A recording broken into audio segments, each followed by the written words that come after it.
Jyotiraditya Scindia ji ID हटाओ, Bharat express.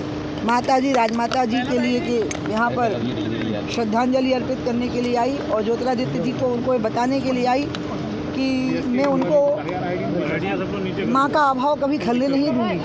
मैं पूरी तरह से इस घड़ी में उनके साथ हूँ और पूरे जीवन भर उनको माता पिता का अभाव नहीं खलने दूँगी।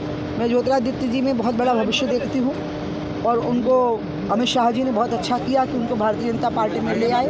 ये राजमाता साहब की इच्छा थी कि माधवराव सिंधिया जी भारतीय जनसंघ में आ जावें, उसके बाद भारतीय जनता पार्टी में आ जावे। वो नहीं हो पाया, लेकिन अमित शाह जी ने वो इच्छा पूरी की। और मैं तो वैसे भी ज्योतिरादित्य जी के प्रति बहुत ज़्यादा पुत्रवत अपना बेटा मानती हूँ, उनके प्रति स्नेह रखती हूँ, इसलिए इस घड़ी में मैं उस परिवार के साथ बैठने के लिए आई। दीदी, एक और बात है कि इलेक्शन का लास्ट चरण रह गया है, क्या लग रहा है अभी सिनेरियो आपको?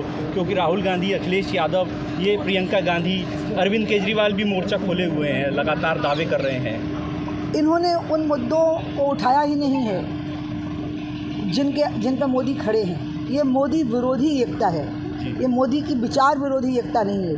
जब तक कि किसी विचार के अधिष्ठान पर खड़े नहीं होंगे तब तक ये मोदी का मुकाबला नहीं कर पाएंगे।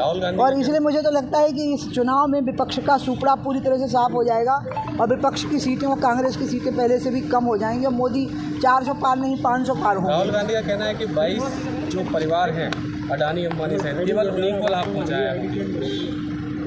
उनके कहने से कुछ नहीं होता। इस देश में छोटे से लेकर बड़े तक कितने लोगों ने तरक्की की है, तो निश्चित रूप से उस तरक्की में भारत में जो व्यावसायिक प्रगति हुई है उसका योगदान है। कितने स्टार्टअप खड़े हुए हैं, मुद्रा योजना से कितने लोगों ने लाभ उठाया है, कितने लोगों ने लाभ उठाए हैं और वो आगे बढ़े हैं। ऐसा कोई व्यक्ति को फेवर किया गया ऐसा नहीं है। मध्य प्रदेश के सीधी में बड़ी घटना हुई है। राजकोट के सीधी के अंदर घटना हुई है, आदिवासी बच्चियों के साथ दुष्कर्म की बात। 7 बच्चियों के साथ आवाज़ कब की बात आई है? ये अभी कल परसों। अच्छा, मैं हिमालय में थी ना, मैं तो आई ही कल हूँ हिमालय से, बहुत दूर थी। मैं तो विष्णुप्रयाग में थी, मतलब बद्रीनाथ से सिर्फ 35 किलोमीटर नीचे थी। प्रियंका गांधी नहीं, ये बहुत दुखद घटना है बच्चियों के साथ दुष्कर्म की और इस पर कठोरतम कार्रवाई होनी चाहिए। आम आदमी पार्टी दूसरी बात जो आपने अभी गुजरात के हादसे की बात कही है, बहुत भयानक है और ऐसे अपराधियों को तो फांसी पर लटका देना चाहिए जिनकी लापरवाही से हादसा हो गया है। जी, आम आदमी पार्टी की जो स्वाति मालीवाल है उनके साथ भी मारपीट हुई, वो कांग्रेस ने भी माना दिया है।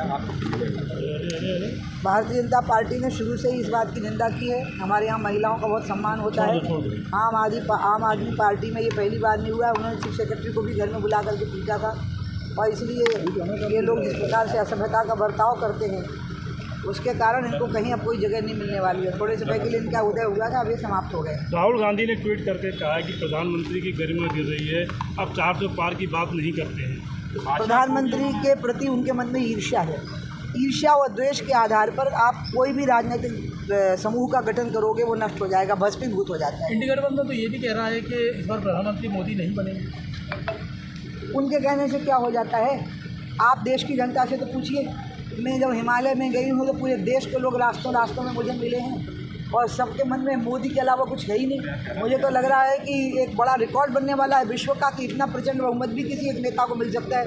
ये हिमालय में विभिन्न राज्यों के यात्री मुझे मिले और उन्होंने मेरे साथ सेल्फी ली, फोटो खिंचवाए और उन्होंने मेरे को कहा कि हम मोदी के अलावा किसी के बारे में सोच भी नहीं सकते। स्वाति मालीवाल के साथ जो हुआ है और मैंने बोल दिया। दीदी, एक और आखिरी सवाल है। पीएम कैंडिडेट को लेकर जो इंडी गठबंधन है उसमें कोई फेस नहीं है और उन्होंने जब खड़गे साहब से ये सवाल पूछा गया तो उन्होंने कहा ये तो ऐसा सवाल है जैसे कौन बनेगा करोड़पति जैसा। भैया, उनके यहाँ पर तो कुछ भी नहीं है। वो तो मोदी को गाली देना ही उनका भाषण का पूरा सा। जब से भारत आज़ाद हुआ है तब से जितनी गालियाँ मोदी को दी गई हैं ना उतनी कभी किसी को नहीं दी गई। और गालियाँ देना किसी राजनीतिक समूह के गठन का कारण नहीं हो सकता। ठीक है।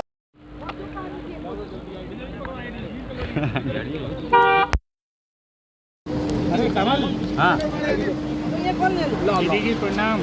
थैंक यू दीदी। तार देखा टूट जा